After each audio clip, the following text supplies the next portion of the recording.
ಈಗ ಬಿಜೆಪಿಯಲ್ಲಿ ಸಾಕಷ್ಟು ಜಗಳ ರಾಜಕೀಯ ಕ್ರಾಂತಿ ಆಗ್ತಾ ಇದೆ ಎಲ್ಲ ಬಿಜೆಪಿನಲ್ಲಿ 3-4 ಗುಂಪುಗಳಿದಾವೆ. ನಮ್ಮ ಪಾರ್ಟಿನಲ್ಲಿ ಯಾವ ಗುಂಪು ಇಲ್ಲ. ನಾನು ಡಿ ಕೆ ಶಿವಕುಮಾರ್ ಇಲ್ಲೇ ಇದ್ದೀವಲ್ಲ, ಗುಂಪೇಲಿದೆ ನಮ್ಮ ಹತ್ರ. There is no groupism in our party.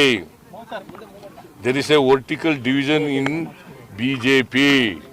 ಕಚ್ಚಾಡ್ತಾರೆ, ಗೊತ್ತಾಯ್ತಾ?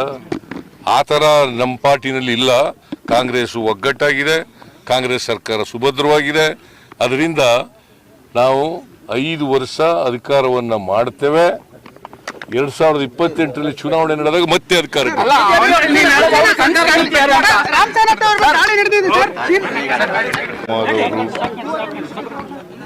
ಈ ಜಿಲ್ಲೆಯ ಉಸ್ತುವಾರಿ ಸಚಿವರಾದಂಥ ಸುಧಾಕರ್ ಅವರು,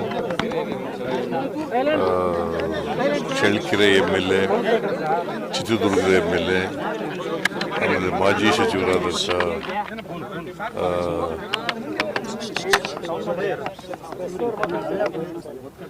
ನಾವು ಭಾಳ ಜನ ಎಲ್ಲ ಬಂದಿದ್ದೀವಿ. ನಮ್ಮ ಡೆಪ್ಟಿ ಚೀಫ್ ಮಿನಿಸ್ಟರ್ ನಾನು ಕೂಡ ಬಂದಿದ್ದೀವಿ.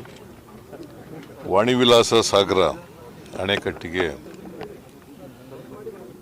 115 ವರ್ಷಗಳ ಇತಿಹಾಸ ಇದೆ. ಇಷ್ಟೊಂದು ವರ್ಷಗಳ ಇತಿಹಾಸದಲ್ಲಿ ಈ ಅಣೆಕಟ್ಟು ಕೂಡಿ ಬಿದ್ದಿರೋದು 3 ಸಾರಿ.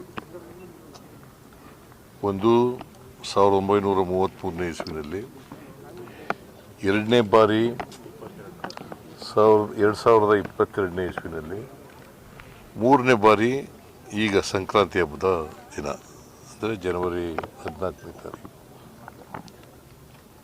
ಇದು ಕರ್ನಾಟಕದಲ್ಲಿ ಮೊದಲನೇ ಜಲಾಶಯ. ಇದನ್ನು ನಾಲ್ವಡಿ ಕೃಷ್ಣರಾಜ ಒಡೆಯರವರ ತಾಯಿ ಕೆಂಪಾಜಮ್ಮಣ್ಣಿಯವರು ಅವರ ಹೆಸರಿನಲ್ಲಿ ಕಳಿಸಿದ್ದಂಥದ್ದು.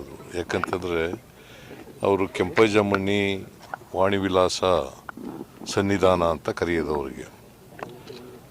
ಅದಕ್ಕೆ ವಾಣಿವಿಲಾಸ ಸಾಗರ ಅಂತ ಕರೆದಿರ್ತಕ್ಕಂಥದ್ದು. 1898ನೇ ಇಸ್ವಿನಲ್ಲಿ ಪ್ರಾರಂಭ ಆದದ್ದು ಇದು. 1898. 1907ನೇ ಇಸ್ವಿನಲ್ಲಿ ಮುಗೀತು, ಇದು ಕಂಪ್ಲೀಟ್ ಆಯಿತು. ಅವತ್ತಿನಿಂದ ಇವತ್ತಿನವರೆಗೆ ನೀರು ಶೇಖರಣೆ ಆಗ್ತದೆ.